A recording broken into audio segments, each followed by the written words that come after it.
Hello friends, welcome to Kanaka சமையல். இன்றைக்கி நாம் பார்க்க போகிறது ரொம்பவே ஹெல்த்தியான ரொம்ப ஈஸியான ஒரு டிஷ். கரண்டி ஆம்லெட் எப்படி செய்யலாங்கிறத நாம் இன்றைக்கி பார்க்க போகிறோம். வாங்க வீடியோக்குள்ளே போகலாம்.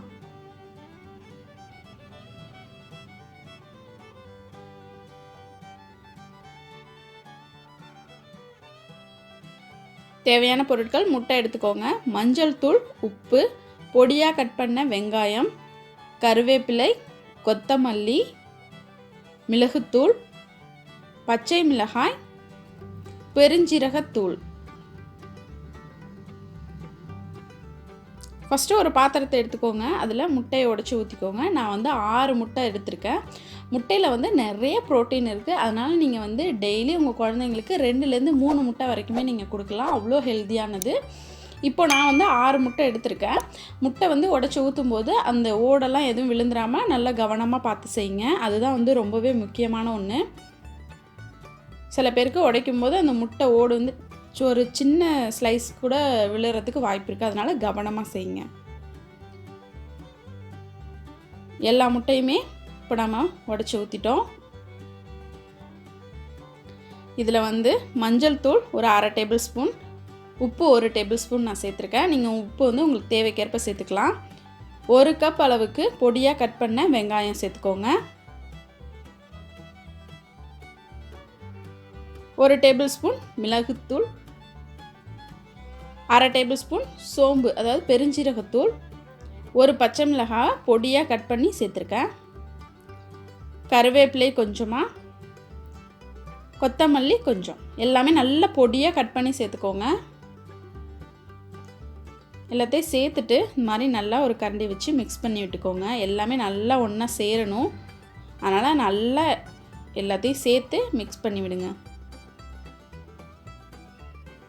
காரத்துக்கு நம்ம வேறு எதுவும் சேர்க்கல. 1 பச்சை மிளகாயும் 1 டேபிள் ஸ்பூன் மிளகுத்தூள் தான் சேர்த்துருக்கோம்.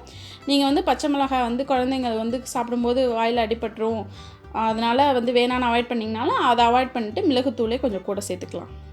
இப்போ அடுப்பை பற்ற வச்சு நான் குழிப்பணியார சட்டி வச்சுருக்கேன். அதில் கொஞ்சமாக எண்ணெய் விட்டுக்கோங்க. கொஞ்சம் விட்டாலே போதும். இதுவே நம்ம ஃபுல்லாக முடிக்கிற வரைக்குமே இந்த எண்ணெய் இருக்கும்.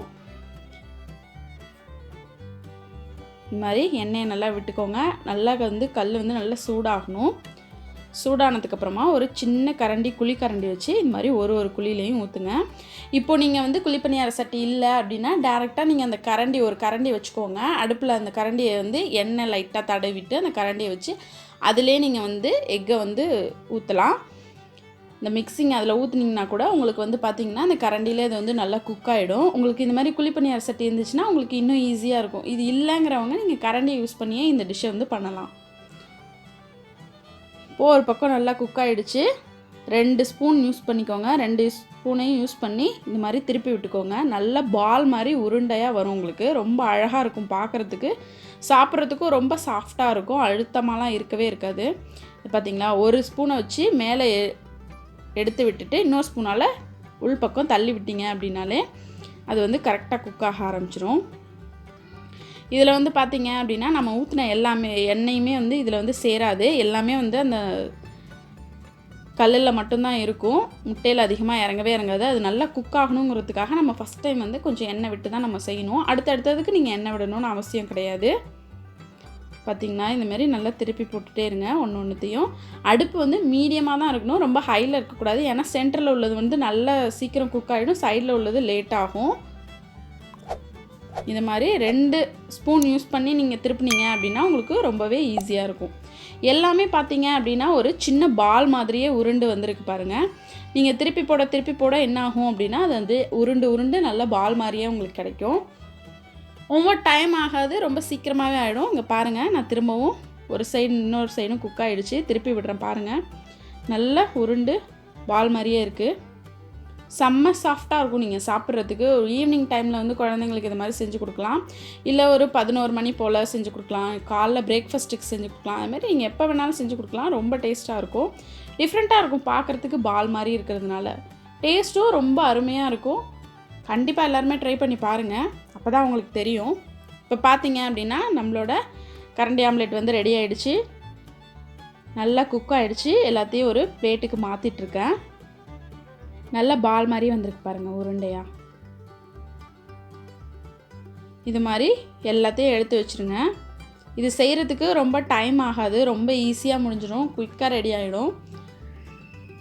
ரொம்ப ரொம்ப ஹெல்த்தியாகவும் இருக்கும் உங்களுக்கு. இதில் வந்து நீங்கள் வெஜிடபிள்ஸ் கூட மிக்ஸ் பண்ணி செய்யலாம், அது இன்னும் ஹெல்த்தியாக இருக்கும். இப்போது அடுத்ததுக்கு நான் எண்ணெய் ஊற்றவே இல்லை, நார்மலாகவே வந்து ஊற்றிட்டுருக்கேன். ஏன்னா ஃபஸ்ட்டு நம்ம ஊற்றின எண்ணெயே இருக்கும், அதனால் வந்து அடுத்ததுக்கெலாம் நீங்கள் எண்ணெய் ஊற்றணுன்னு அவசியம் இல்லை. இது மாதிரி ஒரு குழியிலையும் ஊற்றுற அளவுக்கு ஒரு சின்ன கரண்டி, குழி கரண்டியாக வச்சுக்கோங்க. இப்போது எல்லா ஆம்லேட்டும் ரெடி ஆகிடுச்சு. டொமேட்டோ சாஸ் வச்சு இதை நீங்கள் சாப்பிட்டீங்க அப்படின்னா ரொம்பவே அருமையாக இருக்கும். ரொம்பவே சூப்பரான சாஃப்டான, இங்கே பார்த்தீங்களா நல்ல சாஃப்டாக இருக்குது. சாஃப்டான ஒரு கரண்டி ஆம்லேட் எப்படி செய்யலாங்கிறத பார்த்தோம். எல்லோரும் ட்ரை பண்ணி பாருங்கள். இந்த வீடியோ உங்களுக்கு பிடிச்சிருந்துச்சுன்னா எல்லாருக்கும் ஷேர் பண்ணுங்கள், எங்கள் சேனலை சப்ஸ்கிரைப் பண்ணுங்கள், கூடவே பக்கத்தில் இருக்க பெல் பட்டனை ப்ரெஸ் பண்ண மறந்துடாதீங்க. எங்கள் சேனலுக்கு எப்போவுமே சப்போர்ட் பண்ணுங்கள். நெக்ஸ்ட்டு ஒரு நியூ டிஷ்ஷோடு நான் உங்களை மீட் பண்ணுறேன். Thank you friends.